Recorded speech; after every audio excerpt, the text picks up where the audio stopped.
नमस्कार साथियों, कैसे हैं आप लोग। आई होप आप लोग अच्छे होंगे और अपनी पढ़ाई को कर रहे होंगे। जैसा कि हम वन टॉपिक वन क्लास में एक सीरीज़ चला रहे हैं, जिसमें हम वो टॉपिक कवर करते हैं जो आपके एग्ज़ाम के लिए बहुत बहुत महत्वपूर्ण है। और जो उत्तर प्रदेश की नदियाँ उनमें से एक है। उत्तर प्रदेश की नदियों के बारे में कल हमने समझा था कि कौन कौन सी नदी है जो उत्तर प्रदेश में बहती है, मैदानी नदी कौन सी हैं, हिमालय से कौन सी नदियाँ आती हैं, पठारी नदी कौन सी हैं।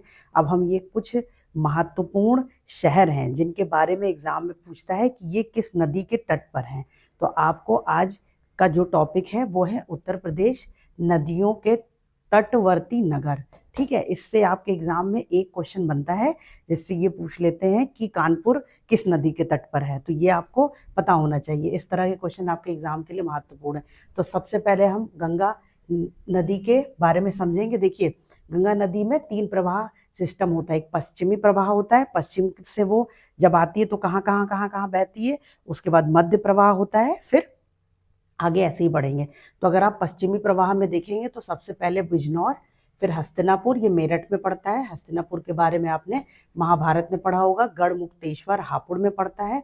अनूपशहर बुलंदशहर में पड़ता है। नरोरा जो है वो बुलंदशहर में ही पड़ता है। बुलंदशहर में देखिए 2 है, अनूपशहर और ये नरोरा। और नरोरा भी हम पढ़ते हैं किसके लिए, ये आप बताइएगा। उत्तर प्रदेश का जो नरोरा स्थान है वो किस चीज़ के लिए महत्वपूर्ण है, ये आपका होमवर्क है। इसको आप कमेंट सेक्शन में बताइएगा।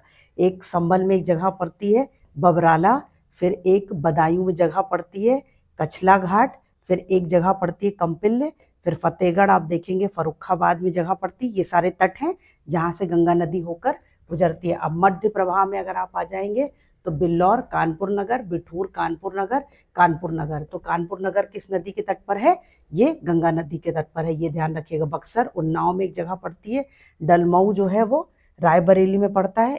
और काला कांकर प्रतापगढ़ में पड़ता है। श्रृंगवेरपुर ये पड़ता है प्रयागराज में। तो ये आपको ध्यान रखना है। ये ऐसे तट हैं जिनके बारे में एग्जाम में पूछा जाता है। ठीक, अब देखिए पूर्वी प्रवाह। अगर हम पूर्वी प्रवाह में देखेंगे तो प्रयागराज पता है हमें कि गंगा यमुना सरस्वती का संगम है प्रयागराज में, वहाँ पे कुंभ होता है। ये सारे जो इम्पोर्टेंट फैक्ट्स हैं वो आपको कवर करा जा चुके हैं। आज हम ये समझ रहे हैं कि जो नदियां हैं वो किस जिलों से गुजरती हैं और उनके तट से जाती हैं। तो प्रयागराज में एक जगह पड़ती है सिरसा, यहाँ से पास होती है, फिर मिर्जापुर पहुंच गई। फिर मिर्जापुर में एक जगह है चुनार, वहां से गुजरती हुई वाराणसी में पहुंच गई। ठीक, तो आप ये देखेंगे वाराणसी जो है वो गंगा के बाएं तट पे है। ये क्वेश्चन भी एग्जाम में बनता है कि बाएं तट पे है कि दाएं तट पे, तो ये ध्यान रखिएगा। फिर गाजीपुर में आप देखेंगे तो सैदपुर एक जगह है वहां पर। फिर गाजीपुर से होती हुई बलिया में प्रवेश करती है शेरपुर। तो ये दोनों जगह याद रखिए। देखिए, गाजीपुर में सैदपुर और बलिया में शेरपुर, ये दोनों नाम ध्यान रखिएगा। और जिले तो जरूर याद रख लीजिएगा कि गाजीपुर से गुजरती है, बलिया से गुजरती है, वाराणसी से, मिर्जापुर से, प्रयागराज से। ये जिले आप बहुत महत्वपूर्ण हैं, यहाँ से क्वेश्चन बनाता है। जैसे मिर्जापुर से क्वेश्चन आ गया तो आपको ध्यान रखना है। ठीक है, फिर अगला देखिए, अब यमुना का हम समझेंगे प्रवाह। ठीक, तो यमुना बागपत, वृंदावन जो मथुरा में पड़ता है, फिर मथुरा, फिर आगरा, बटेश्वर। और बटेश्वर का नाम हमने आपको एक मेले में भी पढ़ाया, प्रमुख मेले में। बटेश्वर का जो मेला होता है वो कहाँ लगता है, आगरा में। ये क्वेश्चन भी आपके एग्जाम में बनता है।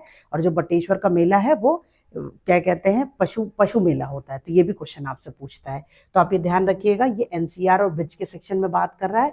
फिर आप लोअर सेक्शन में जाएंगे जिसे हम बुंदेलखंड का सेक्शन कहते हैं। ठीक, तो यहाँ पर इटावा, कालपी, जालौन में पड़ता है, हमीरपुर, कौशाम्बी और प्रयागराज।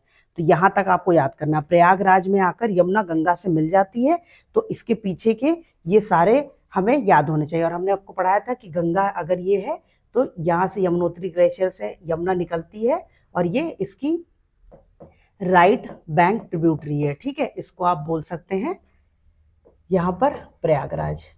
तो ये याद रखिएगा। ठीक है, ये सारी पॉइंट्स आपको क्लियर होने चाहिए।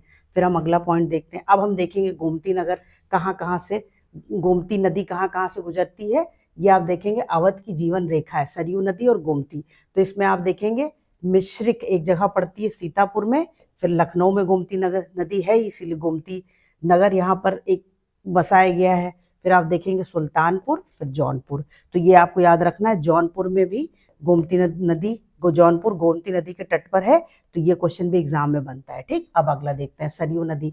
देखिए, अयोध्या नगर, अयोध्या धाम, गोला, बरहलगंज, दोहरी घाट और ये बरहज, ये सारे के सारे जो हैं वो सरयू नदी के तट पर पड़ते हैं और ये अयोध्या से ही संबंधित है, तो आप ये ध्यान रखिएगा। ठीक है, फिर आगे बढ़ते हैं। अब देखिए, हिंडन नदी की बात करते हैं, तो हिंडन नदी जो है वो मेरठ, गाजियाबाद, नोएडा और ग्रेटर नोएडा यहाँ पर है।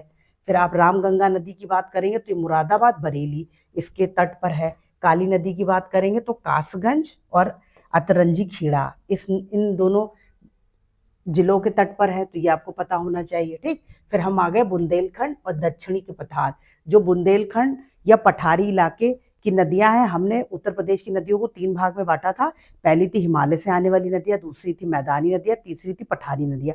तो जो पठारी नदियां हैं वो बुंदेलखंड के रीजन से आती है। ठीक, तो इसमें आप बेतवा नदी देखेंगे, तो बेतवा नदी देवगढ़, ललितपुर और हमीरपुर, ये 2 जगह याद रखिएगा।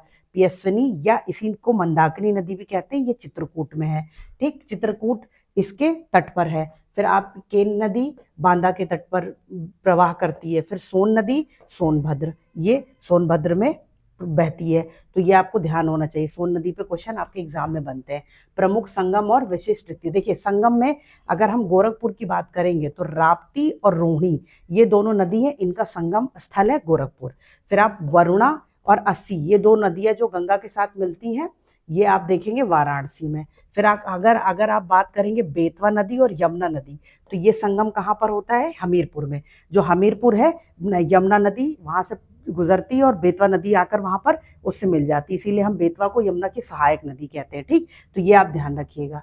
फिर हम आ गए, अब देखिए एक सई नदी होती है जो प्रतापगढ़ के तट पर है। एक आमी नदी है जो हमने पढ़ा था मगहर, संत कबीर नगर, और जब हमने आमी नदी पढ़ा था तो हमने ये भी पढ़ा था कि इसको पुनर्जीवित करने का पूरा प्रयास किया जा रहा है उत्तर प्रदेश सरकार द्वारा। फिर राप्ती नदी गोरखपुर, तो ये आपको पता होना चाहिए। ठीक है, ये महत्वपूर्ण नगर हैं या जिले हैं जो नदियों के तट पर हैं और इनसे क्वेश्चन आपके एग्जाम में बनता है। ये फैक्ट है और आप इन्हें याद कर लीजिए। ठीक है, थोड़ी सी इमेज और थोड़े से ड्राइंग बनाकर, जिससे कि आपको एग्जाम में एक क्वेश्चन आपका सही हो जाए। ठीक है, ये महत्वपूर्ण फैक्ट्स हैं जो हम कवर कर रहे हैं वन टॉपिक वन क्लास में। आप ऐसे ही जितने भी उत्तर प्रदेश के नदी से संबंधित क्वेश्चन हैं वो सारे यहाँ कवर कराए जाएंगे, तो आप उन्हें देखिए। और कोई भी आपके अगर प्रश्न है या कोई भी आपके अगर सुझाव है तो आप हमें कमेंट सेक्शन में दे सकते हैं। ये सारे फैक्ट्स, ये सारे आपको आपके लेखपाल के एग्जाम में या UPSSC के कोई भी एग्जाम होगा उसमें बहुत मदद करने वाले हैं। तो आप इन क्लासेस को ज़रूर देखें और हमारे चैनल को सब्सक्राइब करें और लाइक करें। थैंक यू, मिलते हैं अगली क्लास में, तब तक के लिए पढ़ते